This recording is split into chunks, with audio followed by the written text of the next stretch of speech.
Friends, if I tell you how, I introduce you to Pennywise. Pennywise, here are some friends. Given that Halloween is already here, what better way to celebrate it than paying homage to the most iconic of clowns, the one from Pennywise. Before we get started with the mask, we will make the clown's teeth. For this first phase of the process, you will need the following things: polymorphic plastic balls, scissors, and boiling water. We start by putting the holomorphic plastic balls in the boiling water. We leave them there until they fall apart and everything becomes a uniform paste. As you know, this is a type of plastic that is widely used in crafts. It is very malleable, and once it hardens it is very resistant.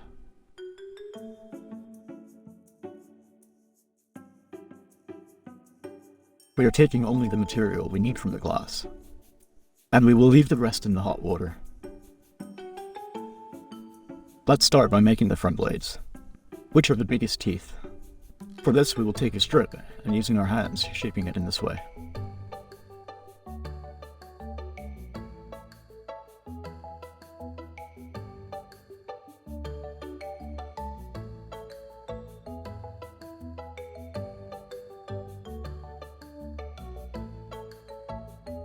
With this kind of material, and with the help of scissors, we will make out the two blades. It's about manipulating over and over, so that they have some symmetry.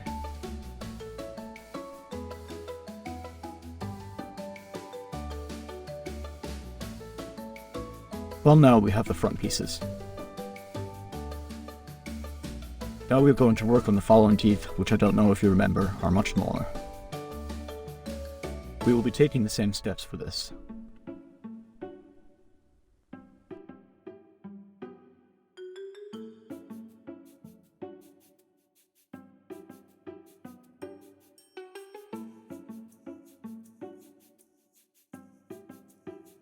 Remember that if the paste loses in malleability, you can put it back in hot water, so it will be easier to mold it.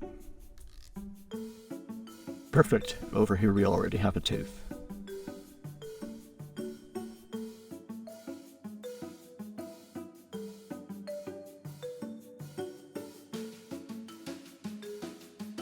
And over here the other one. For now we leave the fur to harden. And if you're ready, let's go to the next step, which is the mask. For this second phase you will need paper towels, cardboard mask, scissors, and masking tape. To make things easier, we will help ourselves with this cardboard mask. It will be the pattern on which we will work, and we will gradually find the features of our evil Pennywise. Since it has some pronounced cheeks, we will cut a good chunk of paper. We make this kind of protrusion with several layers, and fix it with tape under the eyes.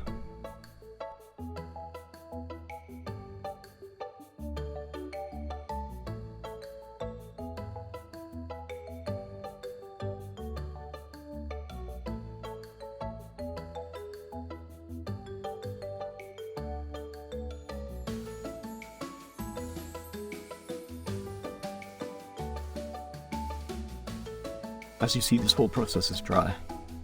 Do not worry at the moment if there is excess tape or if the result seems uneven. Later with the latex, we will unify everything and cover the imperfections.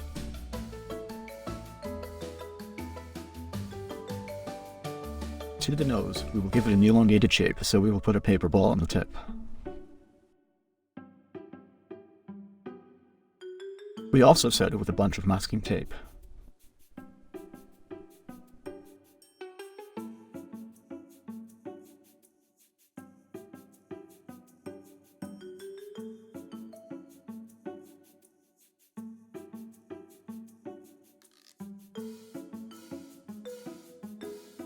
The part of the eyebrows is quite bulky, so we will have to put a good layer of paper.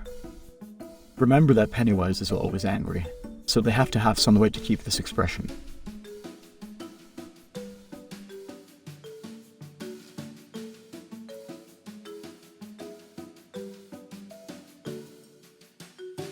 Let's go on with the chin.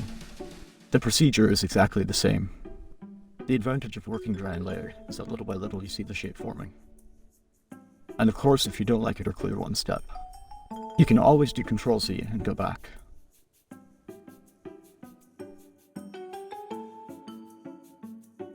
And now the lips. If you remember, the meatiest is the bottom one. So for this we will use more paper. We make the shape this way. And again, a lot of masking tape. And for now, we have the base. Now comes the fun part, which is the latex. For the white phase you will need latex, flour, a bowl, and a small plate. Mix a little flour and latex in a bowl.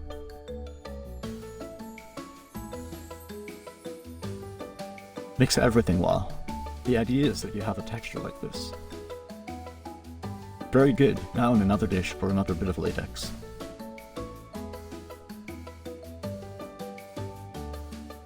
We will apply first layer with the first concoction by the base of the mask.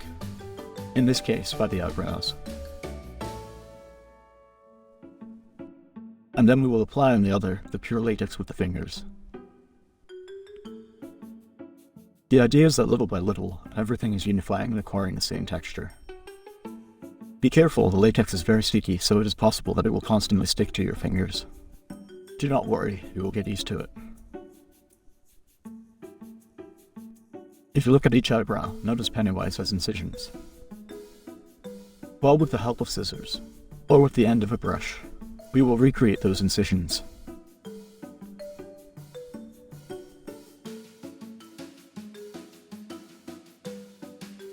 The time has come to place the teeth inside the mouth.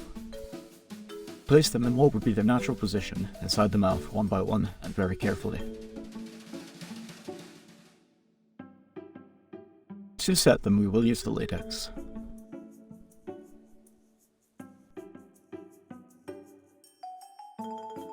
Perfect. Now we just need the mask to dry. It is best to wait one night, but if you are impatient, you can also use the microwave, giving small exposures of 10 seconds until it has dried. But if you're not attentive, it can form bubbles and ruin all the previous work. You've been warned.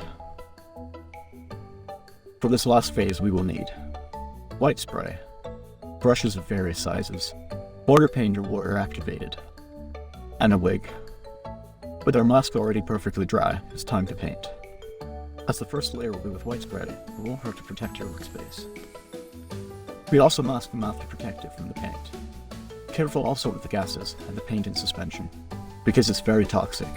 So if you do it in a ventilated place, even better.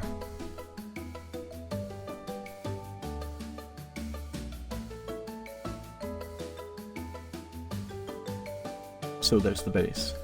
Now to let the paint dry. With water paint or water activated, we will outline the two most characteristic features of our clown. The nose and the lips. Always with care.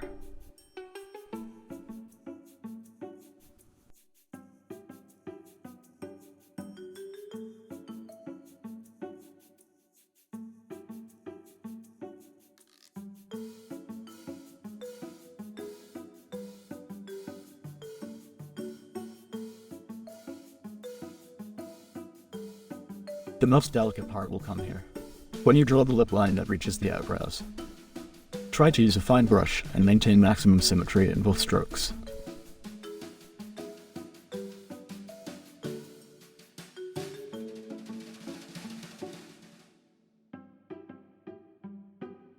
Now the time has come to give a little more volume to some areas. For the lips we will use white paint. We use the same technique for the nose. Little by little, and by means of small blows.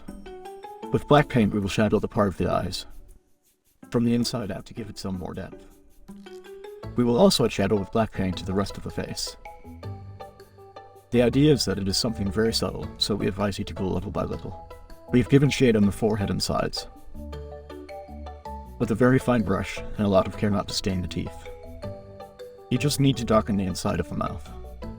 And finally the eyebrows. Remember just to mark it. And to crown this work of art, what else do we need? Well, we need to put it on the head and place the red wig.